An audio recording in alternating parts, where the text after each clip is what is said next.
Ali Haydar'ı tanırım. Birlikte görev yapmıştık. 15 yıldır buralarda komutanım. Çok tecrübeli. Ben araziyi ondan daha iyi bilen birini görmedim.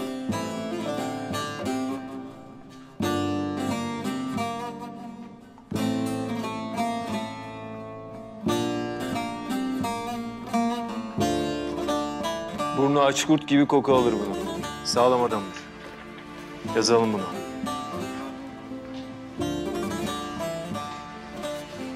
Çok riskli bir doğum olacak. Yani karınızın doğum olana kadar yataktan kalkmaması lazım. Nasıl yani? Yani düşürebilir. Kaçıncı bu? Daha önce 4 tane kaybettik. Son umudumuz bu. O halde eşinize çok iyi bakmanız lazım. İyi de ben bir askerim. Bir göreve gidiyorum. Ne kadar sürüyor? Bazen 3 gün, bazen 3 ay. Anladım ama yani eşiniz gördüğüm kadarıyla bu bebeği çok istiyor. Ben de istiyorum. Özür dilerim.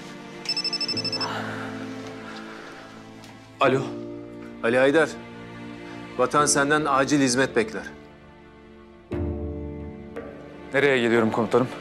Yanıma. Emredersiniz komutanım.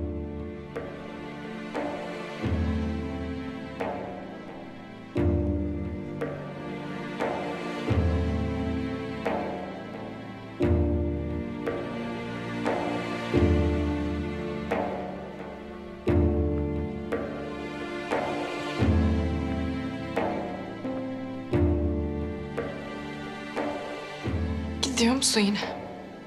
Çağırdılar. Bu sefer gitme. Şunun şurası 2 ay. Sık dişini biraz, dayan. Çocuğumuz doğsun. Sen olmasan ölmezler ya.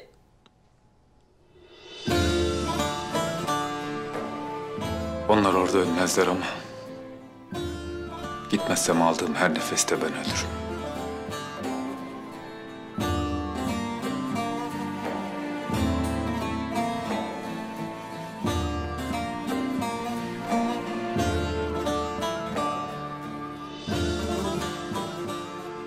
Hakkını helal et.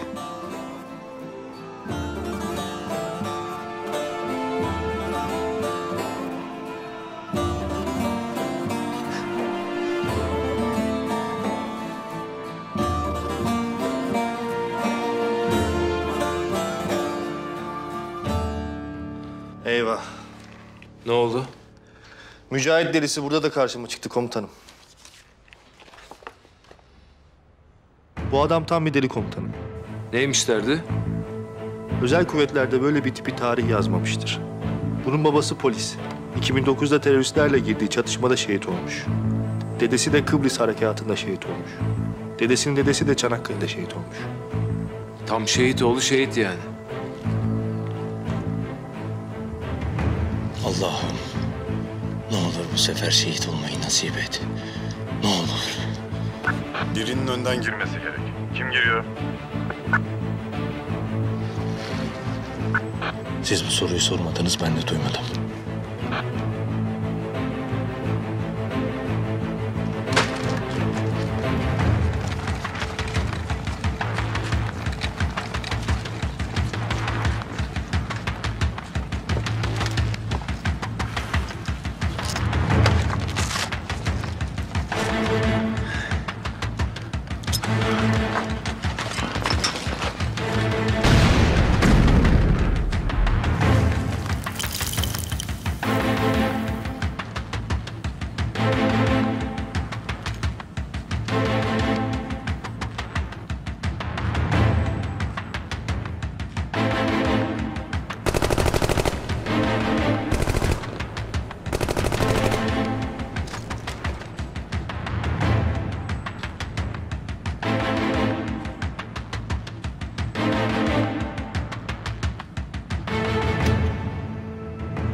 kodumun çocuğu ya.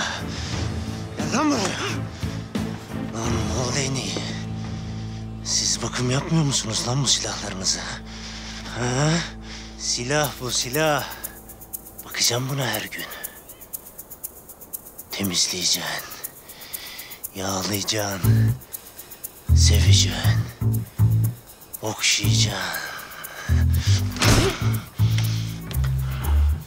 Sonra böyle tutukluk yapar. Sik gibi kalırsın. Oğlum, senin benim duygularımla oynamaya ne hakkın var lan? Ne hakkın var? Tamam Mücahit, yeter. Komutanım mal değneği bunlar ya.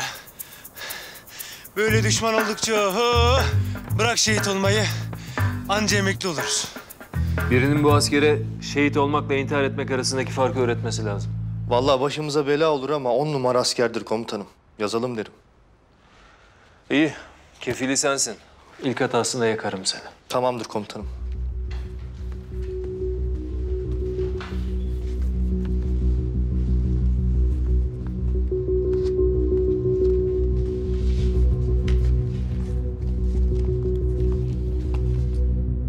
Assubay Fethi, milli okçuymuş.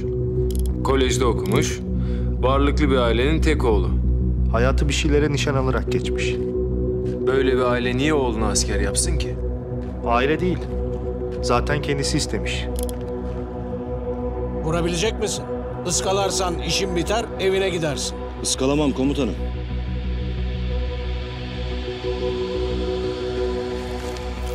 Oralar kumludur asker. 5 saniyen var.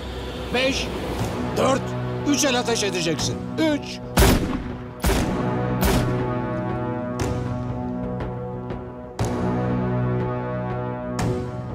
...100 metreden bir tane bile tutmamış.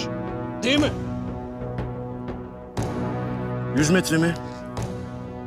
Ben 200 attım komutanım.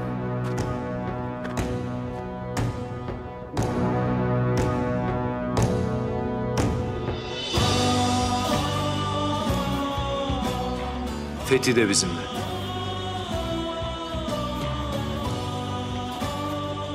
Yazalım. Bir de istihbaratçı lazım. Bizim ateş başçavuşu yazalım derim. Bölgeyi ondan iyi bilen yoktur. Sağda değil mi o? Evet komutanım. Nazlı'nın yerini bulması an meselesidir.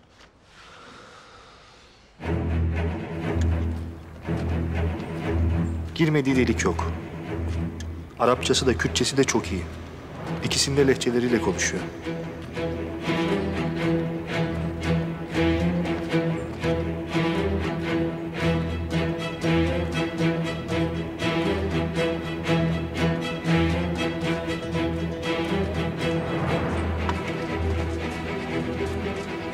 Nerede kaldı?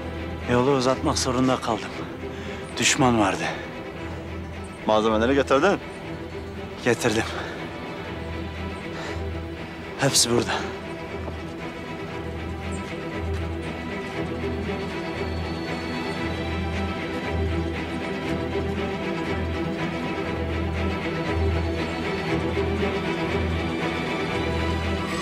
Bu ne? Bu ne lan?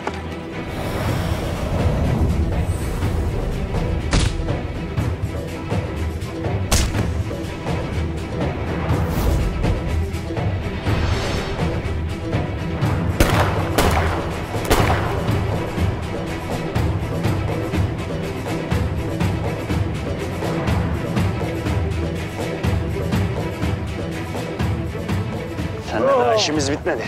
Yürü sepetin oraya.